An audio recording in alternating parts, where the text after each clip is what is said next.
Hello, I'm Evely, and I will tell you one story. Let's go. Under the pallid glow of the hospital's fluorescent lights, Michael Hargrove's world fractured into nightmares he could hardly comprehend.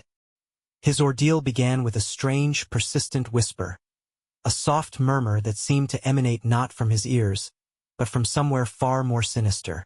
It was as if a hidden presence lurked just beneath the surface of his skin, its voice growing louder with every passing moment. The first signs had appeared during the quiet hours of a moonless night. Michael awoke in a cold sweat, his flesh prickling as though invisible fingers had caressed it. At first, he dismissed the sensation as a remnant of childhood ghost stories. But soon, the whisper evolved into an incessant chorus that invaded his every thought, promising secrets and damnation in equal measure. Fear and curiosity drove Michael to the hospital. Doctors examined him with clinical detachment, noting his unexplained symptoms while their eyes betrayed a shared, unspoken alarm. When an X-ray was finally taken, it revealed something unimaginable. A series of moving, pulsating shadows beneath his skin. These amorphous shapes writhed as if alive, defying all known pathology. One doctor murmured, "There are things moving under his skin," as if speaking the words might summon the abomination into reality. In the sterile corridors of the hospital, where the hum of machinery mingled with hushed whispers, Michael's sanity began to unravel. Invasive tests and procedures only seemed to provoke the entities further. Each time a new image was captured, the shapes shifted in patterns too erratic to be mere anomalies. Late at night, within the oppressive isolation of his room, Michael lay awake as the eerie voice seeped into his thoughts. "You are not alone," it hissed, its syllables cutting into his fragile sense of self. Desperate to understand his condition, Michael began to document every sensation, every trembling whisper that traced along his skin. His scrawled notes detailed the X-ray images, a grotesque dance of shadows beneath his flesh, and his own mounting terror. In the dim periphery of his vision, he started to glimpse figures that seemed to lurk just beyond sight, spectral shapes that blurred the line between imagination and the living nightmare that had become his existence. One stormy evening, as thunder rumbled in the distance, Michael's reality began to blur. Rain pounded against the window in a dissonant rhythm with the rustling under his skin. In a burst of panic, he tried to leave his room, only to find the hospital corridors transformed into a labyrinth of shifting darkness.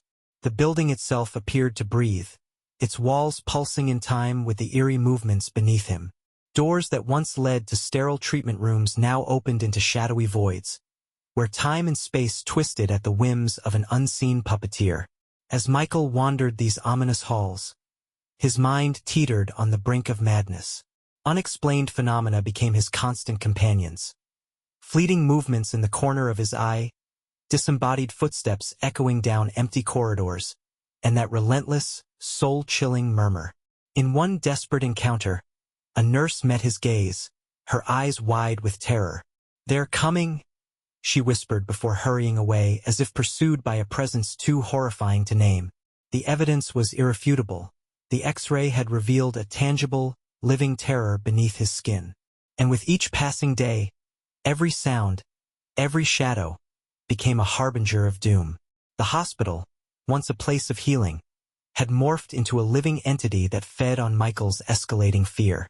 With every step he took, he felt an insidious force pushing against him, urging him toward a revelation he was not sure he could bear. As if summoned by his terror, Michael's nightmares began to bleed into waking life. He questioned whether he was the host to these monstrous entities or if they had always been part of him, a malignant symbiosis of flesh and horror. His mind raced through medical journals and ancient texts, unearthing obscure references to a condition spoken of only in whispered legends, a parasitic invasion that blurred the boundaries between the natural and the supernatural. Each new piece of information drove him further toward the edge of sanity, until even his own reflection became a canvas for shifting, undulating shadows.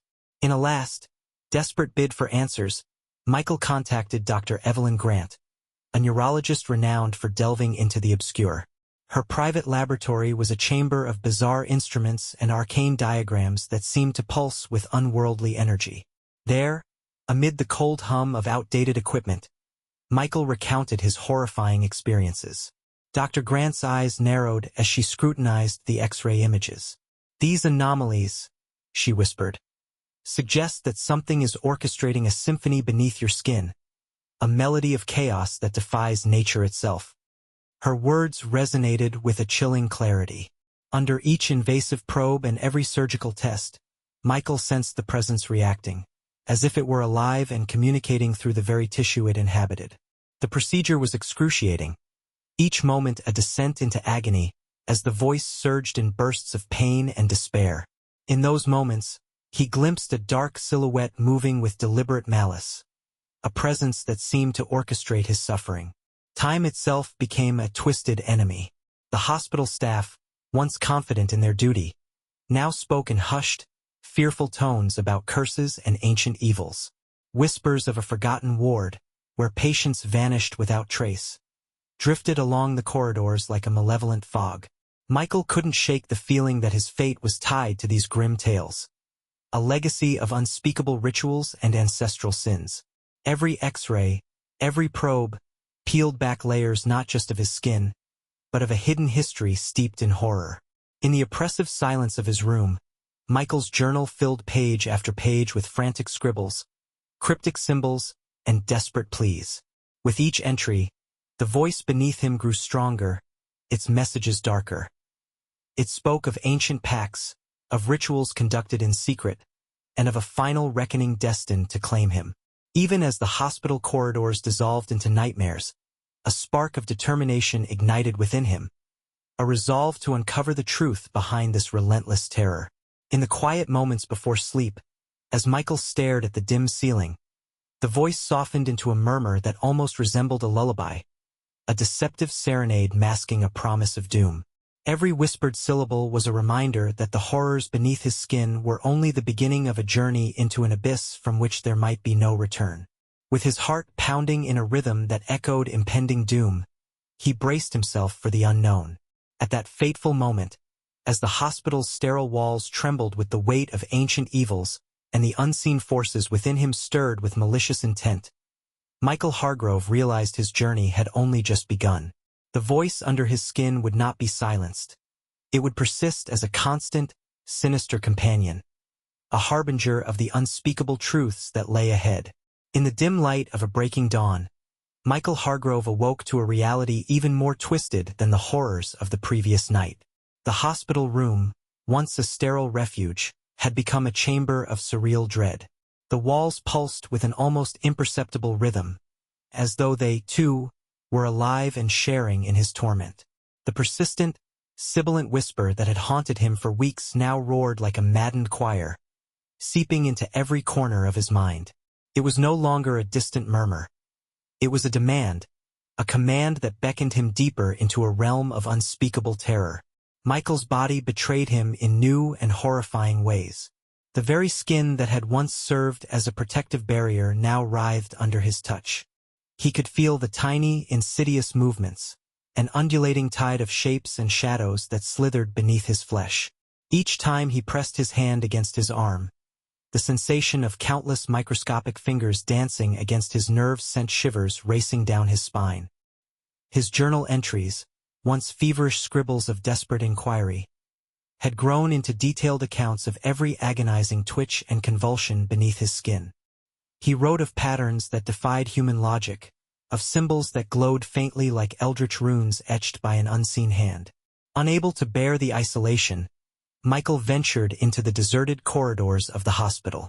The familiar sterile scent was overpowered by an overwhelming odor of decay and something far more ancient, a musk that whispered of rituals long forgotten. As he walked, the oppressive silence was punctuated by the echo of his own labored breathing and the relentless cadence of that unholy voice.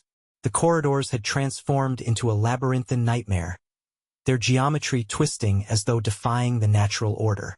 Every step led him deeper into an abyss where reality seemed to unravel. In one disorienting moment, Michael rounded a corner and encountered a figure in a white coat. It was Dr. Evelyn Grant, yet her presence was not the measured calm he remembered. Her eyes were wide, rimmed with an unnatural luminescence, and her voice was reduced to frantic whispers. "They have awakened," she gasped, her tone a mix of horror and resignation. The voice, "It's not just in you, it's in everything. In us." Before Michael could protest, she melted away into the shadows, leaving him questioning if she had ever truly been there at all. The hospital itself seemed to react to Michael's growing distress.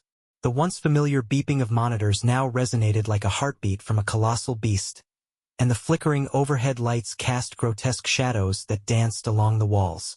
At times, the very floor beneath his feet seemed to breathe, exhaling an icy chill that gnawed at his sanity.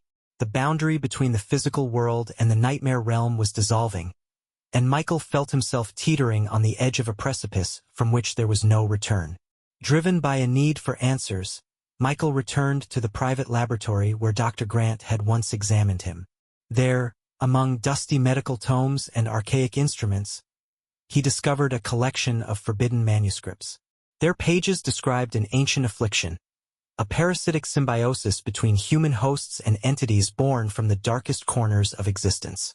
These entities, it was written in trembling script, were remnants of a primordial force that sought to reclaim the physical world. They moved through flesh like a living plague, their voices a cacophony that could shatter minds. Michael's own experience mirrored these terrible accounts. He was living proof that the ancient horror had not only been awakened, but was now entwined with his very being. As the voice intensified, Michael felt his will eroding. At times, he could no longer distinguish his thoughts from the alien murmurs that had become his constant companions. Sleep was a battleground where dreams merged with waking terror. One recurring vision saw him lying on an operating table, the skin on his body split open like a rotting fruit, revealing an inner cosmos of writhing tendrils and pulsating eyes. In that vision, the voice commanded, "Surrender. Become one with us." Each time he awoke, sweat drenched his body, and the ghostly images haunted his every reflection. Late one storm-lashed night, as lightning clawed the sky and thunder shook the foundations of the building, Michael reached a moment of irrevocable transformation. In the oppressive solitude of his room, his skin began to ripple and distort. He watched in abject horror as delicate fissures spread across his arms and chest, the surface of his body appearing to liquefy and flow. Out of these chasms emerged tendrils, slender, sinewy, and alive with a malevolent purpose. They writhed and twisted, as if seeking to merge with the very architecture of his bones, to become one with him. The voice, now a deafening roar in his ears, urged him to embrace the metamorphosis. "You are our vessel," it proclaimed, echoing with ancient authority. Desperation warred with terror inside Michael. In a final, agonizing struggle to retain his identity, he fled the room, the grotesque manifestations trailing behind him like a dark, relentless shadow. His escape led him to a forgotten ward deep within the hospital, a place where time had frozen and despair reigned supreme. In this forsaken corner, he encountered other souls, patients whose eyes were vacant and whose bodies bore the unmistakable marks of the same horrific transformation. They moved in slow, tormented motions, as if puppeteered by the same unseen force that now held Michael in its vice-like grip. Within that desolate ward, reality crumbled entirely. The whispers escalated into a maddening chorus that drowned out rational thought. Walls bled crimson, and the floor pulsed with an organic, rhythmic throb. In the midst of the chaos, Michael experienced an epiphany, a terrible clarity that revealed the truth behind his curse. The entities were not invaders, but rather ancient custodians of a dark secret buried deep within the human soul. Their purpose was to awaken humanity's dormant, primal terror, to force an evolution through agony and despair. Michael was not a victim. He was a herald of a new, twisted genesis. Yet, even as this grim revelation took root, a part of Michael fought against the inevitable. In a moment of lucid defiance, he attempted to sever the malignant connection by destroying the source of his torment. He sought out a hidden chamber within the ward, a sanctum rumored to hold a relic of forgotten power. The chamber, hidden behind a rusted door, was filled with cryptic symbols etched into stone and stained with the passage of untold centuries. There, on a stone pedestal, lay a small obsidian mirror. Michael felt drawn to it, as if the mirror held the key to unmasking the true nature of the voice beneath his skin. With trembling hands, he reached for the mirror. The moment his skin brushed its cold surface, a blinding flash engulfed him, and the boundaries between the physical and the spectral dissolved. In that incandescent moment, Michael was both observer and observed, trapped in a vortex of time and terror. Visions of ancient rituals, cursed prophecies, and endless suffering flashed before his eyes. The mirror revealed that his transformation was irrevocable, that the symbiotic horror was not a malady to be cured but a destiny to be embraced. In the aftermath of that fateful encounter, Michael Hargrove stood at the crossroads of madness and transcendence. The mirror's shattering glow faded into an ominous darkness, leaving him with one final, agonizing truth: the voice under his skin had always been a part of him, an echo of a long-forgotten past and a harbinger of an uncertain future. The hospital, with its twisting corridors and haunted whispers, receded into the background as Michael stepped forward into a realm where the line between man and monster blurred beyond recognition. And so, as the storm outside subsided into a haunting stillness, Michael embraced the terrible unity with the ancient force that had claimed him. In that final moment, he realized that some voices, especially those whispered beneath the skin, were not meant to be silenced, but to guide us into the dark unknown, where every heartbeat is a reminder of our own inexorable decay. Thank you very much, and see you all in the next video.